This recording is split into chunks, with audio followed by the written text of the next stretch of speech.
Кайырлы күн, құрметті оқырмандар. Жақсы кітап жан азығы дегендей кітапханамызда шығатын қазақстандық авторлардың беделді нүктелі қаріпті кітаптары жайлы біздің басылымдар атты шолуды қабыл алыңыздар. Жаңа басылымдар қатарында көрнекті мемлекет қайраткері, ғалым ағартушы Ахмет Байтұрсынұлының 150 жылдығына арналған маса кітабы ерекше орынға ие. Бір ел бір кітап республикалық акциясы шеңберінде оқуға ұсынылған кітап Алаш арысының орыс халқының ақыны Иван Крыловтан аударған мысалдарын қамтиды.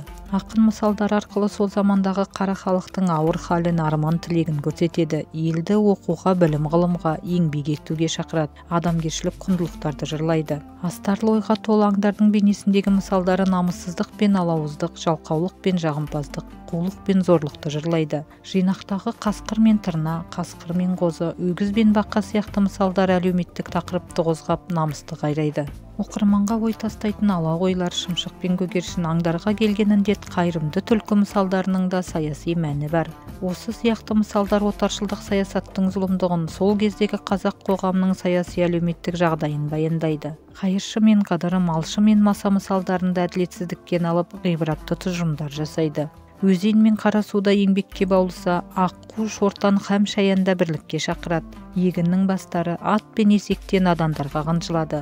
Шымшық пен көгершін, арыстан, киік һәм түлкі, ағаш, кісі мен аюда тәкаппарлық, надандық, мақтаншақтық, қулық, ақмақтық сияқты жаман қылықтарды сынайды.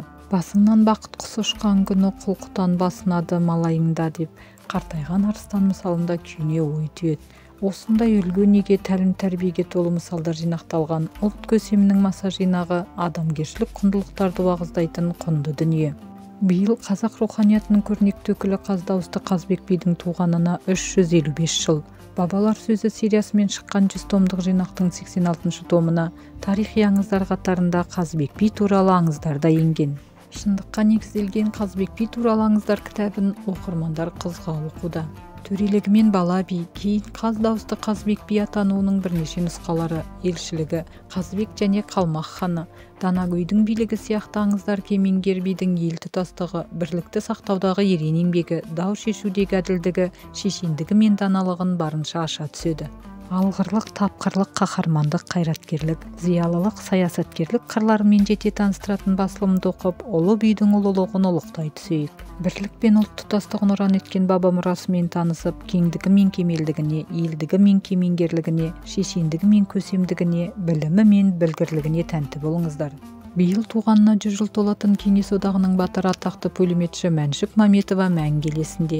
Азия жұртының мақтанышына арналған батыр жайлы шығармалар ішінде Сәбит Мұқановтың Батыр қыз әңгімесі ерекше орын алады. Бұл кітапта шығыс қыздарының арасынан батыр атағын бірінші болып алған, қан майданда ерлікпен қаза тапқан қазақтың қайсар қызының ерен ерлігі баяндалады.